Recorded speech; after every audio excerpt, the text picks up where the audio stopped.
कहते हैं कि बड़ा बनने के लिए बड़ा दिल रखना पड़ता है, लेकिन राजनीति में बड़ा दिल बहुत कम लोगों का होता है। और बड़े दिल वाले की जब हम बात कर रहे हैं तो रविंद्र सिंह भाटी का नाम इस लिस्ट में सबसे ऊपर आता है। जी हाँ, मैं ये क्यों कह रही हूँ, किस लिए कह रही हूँ, सब कुछ डिटेल में आपको समझाने वाली हूँ इस वीडियो में, इसलिए बने रहेगा आखिर तक हमारे साथ। नमस्कार, मैं हूँ चेतना शर्मा। आप देखना शुरू कर चुके हैं संवाद भारत का, भारत के लिए।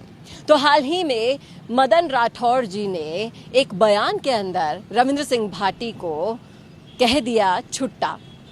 आप छुट्टा सांड, आप समझ सकते हैं कि निर्दलीय होकर जो करिश्मा रविंद्र सिंह भाटी ने किया था, उसके बाद भी उनकी इमेज किस तरीके से बनी है बीजेपी के अंदर, संगठन में, बीजेपी के नेताओं में, वो इस शब्द से आप नाप सकते हैं कि कितनी इज्जत करते होंगे मदन राठौड़ जी या फिर बीजेपी के दूसरे लोग।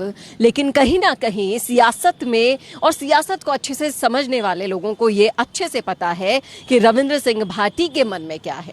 उनके मन में बीजेपी थी, उनके मन में बीजेपी है, और विचारधारा सेम होने के कारण बीजेपी में वो ज्वाइन करना चाहते हैं। ये उनकी दिली ख्वाहिश है, लेकिन आज तक उनको कभी कोई मौका मिला नहीं। और इस तरीके से इसका जो रिप्लाई उन्होंने दिया, मैं आपको सुनवाऊंगी वो वीडियो भी, आप देखिएगा उसमें किस तरीके से भाटी ने विनम्रता से रिप्लाई किया। एक सचिन पायलट जैसे नेता की झलक रविंद्र सिंह भाटी में भी दिखाई दे रही है। उनका कहना है कि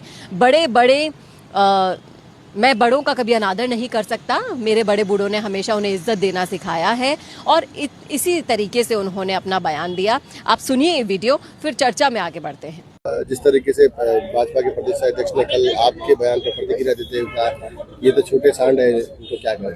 देखो साहब, हमारे परिवार में ना सिखायो है कि कोई भी बड़ो हो उम्र आदर करो, सम्मान करो। हूँ हमेशा सम्मान करते आयो, आगे भी सम्मान करो। तो सुना आपने, रविंद्र सिंह भाटी ने नपे तुले शब्दों में, गरिमामय शब्दों में मदन राठौड़ जी को जवाब तो दे दिया।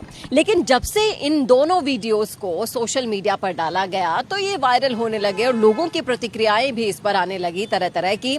लोगों का यही कहना है कि रविंद्र सिंह भाटी भी मुंह देखकर तिलक करते हैं। उन्हें पता है कि मैं बीजेपी ज्वाइन करना चाहता हूं, और प्रदेश अध्यक्ष के खिलाफ अगर कुछ कह डाला तो ये एक नेगेटिव मार्किंग में चला जाएगा, और इसीलिए उन्होंने ऐसा नहीं कहा। क्योंकि भाटी के मिजाज से भी सभी को अंदाजा है कि वो कितने गर्म मिजाज है, लेकिन गर्म मिजाजी भी तभी वो दिखाते हैं जब उन्हें दिखानी चाहिए थी। छात्र नेता जब वो थे तब उनके वीडियोस जो सोशल मीडिया पर वायरल होते थे वो इसी कारण होते थे कि वो काफी गर्म मिजाज हैं। लेकिन जब से वो विधायक बने हैं तब से उन्होंने नपे तुले शब्दों में जवाब देना शुरू कर दिया है। कभी भी अपनी गरिमा को नहीं तोड़ा है, और एक वो ऑरा अपना बना लिया है कि भाटी कभी भी ऐसी गलती ना करें। जिस तरीके से सचिन पायलट ने कभी भी गहलोत जी के शब्दों का उत्तर उस तरीके से नहीं दिया जिस तरीके से गहलोत जी ने उनको बोला, उसी तरीके से रविंद्र सिंह भाटी भी ये टेक्निक अच्छे से समझते हैं कि राजनीति में कभी भी बड़बोलापन होना नहीं चाहिए, नहीं तो वे खुद के करियर पर ही भारी पड़ेगा। बशर्ते जो मुद्दा राजस्थान की राजनीति में गरमाया हुआ है वो इस मामले का है कि सोलर कंपनियों की वजह से घाटा पड़ रहा है राज्य सरकार को। मुकदमा दर्ज हो गया है भाटी पे, एक नहीं, दो नहीं, तीसरा मुकदमा विधायक बनने के बाद अभी भाटी पर ये दर्ज हो चुका है, और ऐसे अनेकों होंगे। उन्होंने साफ कह दिया कि इसमें डरने वाली कोई बात नहीं है, मैं नहीं डरता हूं। देखना वाकई में दिलचस्प होगा कि भाटी और राठौड़ की जंग आगे कितनी जाती है, किस तरीके से ये मामला सुलझता है या फिर और उलझता जाता है। लेकिन आप जरूर बताइएगा आपका क्या कहना है इस मुद्दे पर, कॉमेंट करके बताइएगा अपनी राय कॉमेंट बॉक्स में।